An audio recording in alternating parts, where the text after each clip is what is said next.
FIFA যে সত্যিকার অর্থেই সিটার এবং তারা যে পুরো দস্তুর ব্যবসায়ী সেটা তারা এবার নিজেরাই প্রমাণ করে দিয়েছে। যেভাবে 2026 সালের এই বিশ্বকাপে তারা বিতর্কিত সিদ্ধান্তের মাধ্যমে একের পর এক তারা রেফারিকে ব্যবহার করে ভিএআরকে ব্যবহার করে আর্জেন্টিনার পক্ষে তারা সিদ্ধান্ত নিয়ে দিয়েছিল, এমনকি শেষ পর্যন্ত আর্জেন্টিনাকে চ্যাম্পিয়ন করার জন্য সর্বোচ্চ প্রচেষ্টা চালিয়েছিল, তারপরেও তারা ব্যর্থ হয়েছিল। কিন্তু তাদের মূল উদ্দেশ্য সেটাতে তারা ঠিকই সফল হতে পেরেছিল।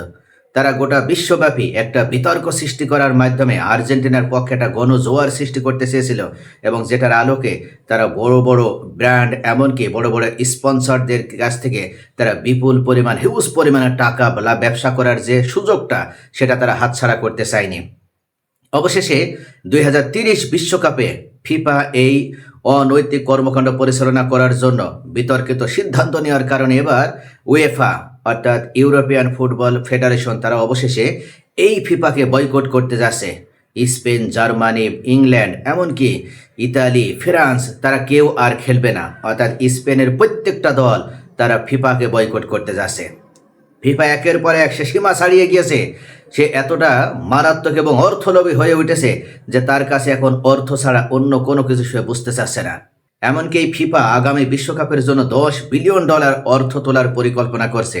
অর্থাৎ যেভাবে হোক আগামী বিশ্বকাপে $10 বিলিয়ন তাদেরকে ইনকাম করতে হবে, আর এই উদ্দেশ্যে তারা একটা কোম্পানিও গঠন করবে। অর্থাৎ $10 বিলিয়ন 20 বিলিয়ন মূল্যের একটি কোম্পানি গঠন করবে। এর জন্য বেসরকারি বিনিয়োগকারীদের কাছে $10 বিলিয়ন অংশীদারিত্ব বিক্রি করা হবে। ফিফা সভাপতি জিয়ান্নি ইনফান্তিনো দাবি, বিশ্বব্যাপী ফুটবল উন্নতিকল্পে এই পরিকল্পনা তার, তবে সেটা এবার একেবারেই মানছে না উয়েফা। পরিকল্পনার বিরোধিতা করে চলতি সপ্তাহে 55টি সদস্য দেশের জরুরি বৈঠক ডাকতে যাচ্ছে উয়েফা। ভবিষ্যৎ বিশ্বকাপ বয়কটের বিষয়টিও আলোচনায় রয়েছে। ইউরোপ মহাশক্তিধর দেশগুলো বিশ্বকাপ খেলতে পারবে না। উয়েফার পক্ষ থেকে জানানো হয়েছে এই সিদ্ধান্ত সব সীমা অতিক্রম করেছে। যারা ফুটবলের ভবিষ্যৎ নিয়ে চিন্তিত, যারা এই খেলাটার নিয়ন্ত্রক, সেই সব প্রতিষ্ঠানের এগুলো কখনোই করা উচিত নয়। উয়েফা আরও জানায়, আমরা কেউই ফুটবলের মালিক নয়, বিশ্বকাপ ফিফার বিক্রি করার সম্পদ নয়। ব্রিটিশ প্রধানমন্ত্রী অ্যান্ডি বার্নহাম এক্স হ্যান্ডেলে লিখেছেন, ফুটবল কোনো বিনিয়োগকারীর সম্পদ নয়। যারা ঝড়ে বৃষ্টিতে স্টেডিয়াম ভরিয়ে তোলেন, যারা মাঠে থাকেন, তাদের জন্য এই বিশ্বকাপ। বিশ্বকাপ বিক্রির বস্তু নয়। যখনই তুমি এর দাম ঠিক করে দিবে তখনই তুমি বিক্রি করতে চাইছো। ফুটবল চিরকাল সমর্থকদের ছিল, আছে এবং থাকবে। উল্লেখ্য 2021 সালেও 2 বছর অন্তর বিশ্বকাপ আয়োজনের পরিকল্পনা করেছিল এই ফিফা। অর্থাৎ তাদের শুধু টাকা দরকার, শুধু লাভ দরকার, মুনাফা দরকার। কিন্তু উয়েফা সেবার বয়কটের হুমকি দেওয়ার পরপরই ফিফা শেষ পর্যন্ত বাধ্য হয়েছিল এবং সেই সিদ্ধান্ত থেকে সরে আসে। ফিফা মূলত এবারও যে মেসিকে ব্যবহার করে, আর্জেন্টিনাকে ব্যবহার করে ব্যবসা করেছে সেটা অবশেষে প্রমাণ হয়ে গেল। অর্থাৎ তাদের কাছে খেলার কোনো ধরনের নিরপেক্ষতা ছিল না।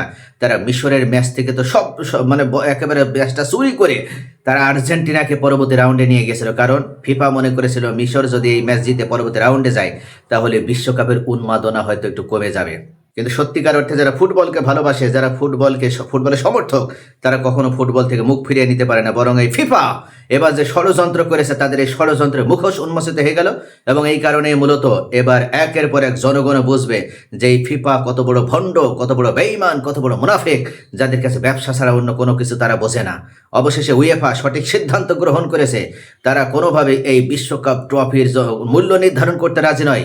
তারা মনে করতে চায় একটা বিষয়, সেটা হচ্ছে সদস্য দেশগুলোর কাছ থেকে অর্থ আদায় হবে এবং এক্ষেত্রে বিশ্বকাপের উন্নতিকল্পে ভূমিকা পালন হবে।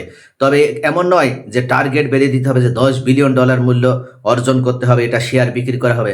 তাহলে এখানে যে কোনো অসাধু ব্যবসায়ী ঢুকে যেতে পারে এবং তারা তাদের নিজেদের স্বার্থটাকে প্রায়োরিটি দেবে।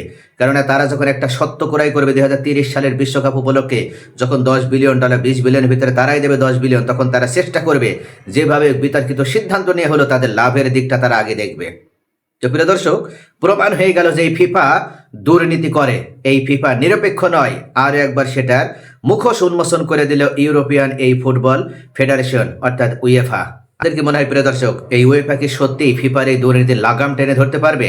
আপনাদের মূল্যবান মতামত কমেন্টে জানান। ভিডিওটি ভালো লাগলে লাইক, কমেন্ট, শেয়ার করে পাশেই থাকুন।